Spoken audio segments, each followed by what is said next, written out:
Once, on being asked by the Pharisees when the kingdom of God would come, Jesus replied, "The coming of the kingdom of God is not something that can be observed, nor will people say, 'Here it is,' or 'There it is,' because the kingdom of God is in your midst." Then he said to his disciples, "The time is coming when you will long to see one of the days of the Son of Man, but you will not see it.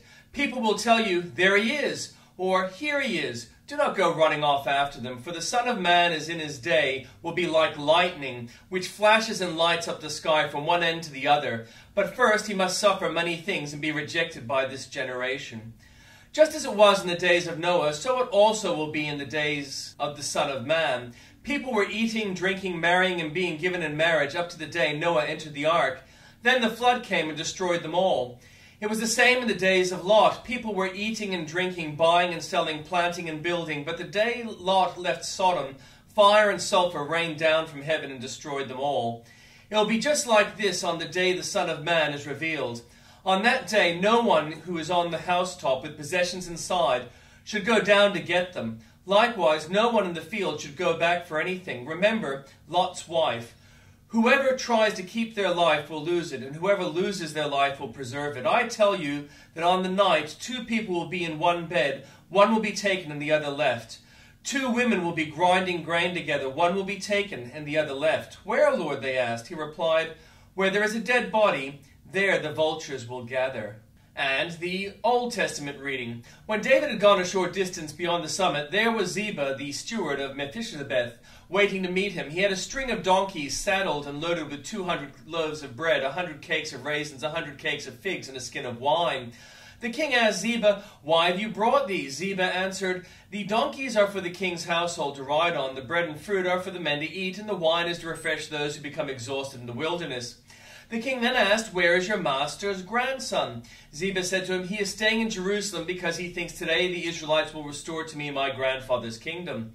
Then the king said to Ziba, "All that belonged to Mephibosheth is now yours." "I humbly bow," Ziba said. "May I find favor in your eyes, my lord the king." As King David approached Bahurim, a man from the same clan as Saul's family came out from there. His name was Shimei, son of Gera, and he cursed as he came out. He pelted David and all the king's officials with stones, although all the troops and special guard were on David's right and left. As he cursed, Shimei said, get out, you murderer, you scoundrel. The Lord has repaid you for all the blood you shed in the household of Saul, in whose place you have reigned. The Lord has given kingdom into the hands of your son Absalom. You have come to ruin because you are a murderer." Then Abishai, son of Zeruiah, said to the king, "Why should the dead dog curse my lord the king? Let me go over and cut off his head." But the king said, "Why does this have to do with you, you sons of Zeruiah? If he is cursing because the Lord said to him, 'Curse David,' who can ask, 'Why do you do this?'" David then said to Abishai and all his officials, "My son, my own flesh and blood is trying to kill me.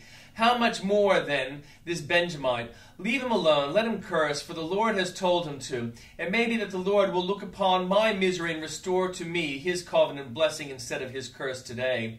So David and his men continued along the road, while Shimei was going along the hillside opposite him, cursing as he went, and throwing stones at him and showering him with dirt. The king and all the people with him arrived at their destination exhausted, and there he refreshed himself. Meanwhile, Absalom and all the men of Israel came to Jerusalem, and Ahithophel was with him. Then Hushai the Archite, David's confidant, went to Absalom, and he said to him, "Long live the king! Long live the king!" Absalom said to Hushai, "So this is the love you show your friend. If he's your friend, why didn't you go with him?" Hushai said to Absalom, "No, the one chosen by the Lord, by these people, and by all the men of Israel, his I will be, and I will remain with him. Furthermore, whom should I serve? Should I not serve the son, just as I served your father? So I will serve you." Absalom said to Ahithophel, "Give us your advice. What should we do?" Ahithophel answered, "Sleep with your father's concubines, whom he left to take care of the palace. Then all Israel will hear that you have made yourself obnoxious to your father, and the hands of everyone with you will be more resolute." So they pitched a tent for Absalom on the roof, and he slept with his father's concubines in the sight of all Israel. Now in those days the advice of Ahithophel was that one of who inquires of God. That was how both David and Absalom regarded all of Ahithophel's advice. Ahithophel said to Absalom, I would choose 12,000 men and set out tonight in pursuit of David. I would attack him while he is weary and weak. I would strike him with terror, and then all the people with him will flee. I would strike down only the king and bring back the people to you. The death of the man you seek will mean the return of all. The people will be unharmed. This plan seemed good to Absalom and to the elders of Israel. But Absalom said, Summon also Hushai the Archite, so we can hear what he has to say as well. When Hushai came to him, Absalom said, Ahithophel has given this advice. Should we do what he says? If not, give us your opinion. Hushai replied to Absalom, The advice of Ahithophel has given is not good this time. You know your father and his men. They are fighters and as fierce as a wild bear robbed of her cubs. Besides, your father is an experienced fighter. He will not spend the night with the troops. Even now he is hidden in a cave or some other place. If he should attack your troops first, whoever hears about it will say, There has been a slaughter among the troops who follow Absalom. Then even the bravest soldier, whose heart is like the heart of a lion, will melt with fear, for all Israel knows that your father is a fighter and that those with him are brave. So I advise you, let all Israel, from Dan to Beersheba, as numerous as the sand on the seashore, be gathered to you, with you yourself leading them into battle. Then we will attack him wherever he may be found, and we will fall on him as dew settles on the ground. Neither he nor any of his men will be left alive. If he withdraws into a city, then all Israel will bring ropes to that city, and we will drag it down to the valley until not so much as a pebble is left. Absalom and all the men of Israel said, The advice of Hushai the Archite is better than that of Ahithophel, for the Lord had determined to frustrate the good advice of Ahithophel in order to bring disaster on Absalom. Hushai told Zadok and Abiathar the priests, Ahithophel has advised Absalom and the elders of Israel to do such and such, but I have advised them to do so and so. Now send a message at once and tell David, Do not spend the night at the fords in the wilderness. Cross over without fail, or the king and all the people with him will be swallowed up. Jonathan and Ahimaaz were staying at En-Rogel. A female servant was to go and inform them, and they were to go and tell King David, for they could not risk being seen entering the city. But a young man saw them and told Absalom, so the two of them left at once and went to the house of a man in Bahurim. He had a well in the courtyard and climbed down into it. His wife took a covering and spread it over the opening of the well and scattered grain over it. No one knew anything about it. When Absalom's men came to the woman at the house, they asked, Where are Ahimaaz and Jonathan? The woman answered them, They crossed over the brook. The men searched and found no one, so they returned to Jerusalem. After they had gone, the two climbed out of the well and went to inform King David. They said to him, Set out and cross the river at once. Ahithophel has advised such and such against you. So David and all the people with him set out and crossed the Jordan. By daybreak, no one was left who had not crossed the Jordan. When Ahithophel saw that the advice had not been followed, he saddled his donkey and set out for his house in his hometown. He put his house in order and then hanged himself, so he died and was buried in his father's tomb. David went to Mahanaim, and Absalom crossed the Jordan with all the men of Israel. Absalom had appointed Amasa over the army in place of Joab. Amasa was the son of Jether, an Ishmaelite, who had married Abigail, the daughter of Nahash, and sister of Zeruiah, the mother of Joab.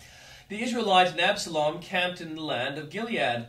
When David came to Mahanaim, Shobi, son of Nahash, from the Rabbah of the Ammonites, and Machir, son of Amiel, from Lo-Debar, and Barzillai, the Gileadite, from Rogelim, brought bedding and bowls and articles of pottery. They also brought wheat and barley, flour and roasted grain, beans and lentils, honey and curd, sheep and cheese from cow's milk for David and his people to eat. For they said the people had become exhausted and hungry and thirsty in the wilderness. David mustered the men who were with him and appointed over them commanders of thousands and commanders of hundreds. David sent out his troops, a third under the command of Joab, a third under Joab's brother Abishai, son of Zeruiah, and a third under Ittai the Gittite. The king told the troops, I myself will surely march out with you. But the men said, You must not go out. If we are forced to flee, they won't care about us. Even if half of us die, they won't care, but you are worth 10,000 of us. It would be better now for you to give support from the city. The king answered, I will do whatever seems best to you. So the king stood beside the gate while his men marched out into units of hundreds and thousands. The king commanded Joab, Abishai, and Ittai, Be gentle with the young man Absalom for my sake. And all the troop heard the king giving orders concerning Absalom to each of the commanders. David's army marched out of the city to fight Israel, and the battle took place in the forest of Ephraim. There, Israel's troops were routed by David's men, and the casualties that day were great, 20,000 men. The battle spread out over the whole countryside, and the forest swallowed up more men that day than the sword. Now Absalom happened to meet David's men. He was riding his mule, and as the mule went under the thick branches of a large oak, Absalom's hair got caught in the tree. He was left hanging in midair while the mule he was riding kept on going. When one of the men saw what had happened, he told Joab, "I just saw Absalom hanging on an oak tree." Joab said to the man who had told him of this, "What? You saw him? Why didn't you strike him to the ground right there? Then I would have had to give you 10 shekels of silver and a warrior's belt." But the man replied, "Even if 1,000 shekels were weighed out into my hands, I would not lay a hand on the king's son. In our hearing, the king commanded you and Abishai and Ittai, protect the young man Absalom for my sake. And if I had put my life in jeopardy and nothing is hidden from the king, you would have kept your distance from me." Joab said, "I'm not going to wait like this for you." So he took 3 javelins in his hand and plunged them into Absalom's heart while Absalom was still alive in the oak tree. And 10 of Joab's armor-bearers surrounded Absalom, struck him, and killed him. Then Joab sounded the trumpet, and the troops stopped pursuing Israel, for Joab halted them. They took Absalom, threw him into a big pit in the forest, and piled up a large heap of rocks over him. Meanwhile, all the Israelites fled to their homes. During his lifetime, Absalom had taken a pillar and erected it in the king's valley as a monument to himself, for he thought, "I have no son to carry on the memory of my name." He named the pillar after himself, and it is called Absalom's monument to this day. Now Ahimaaz, son of Zadok, said, "Let me run and take the news to the king that the Lord has vindicated him by delivering him from the hand of his enemies." "You are not the one to take the news today," Joab told him. "You may take the news another time, but you must not do so today because the king's son is dead." Then Joab said to Cushite, "Go tell the king what you have seen." The Cushite bowed down before Joab and ran off.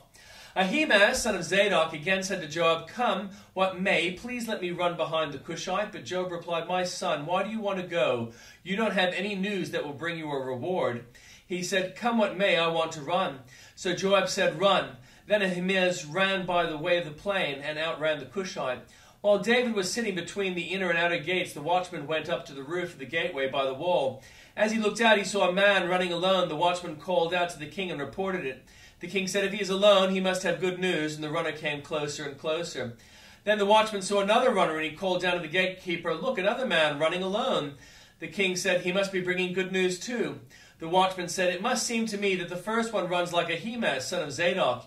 "He is a good man," the king said. "He comes with good news." Then Ahimaaz called out to the king, "All is well." He bowed down before the king with his face to the ground and said, "Praise be to the Lord your God. He has delivered up those who lifted their hands against my lord the king."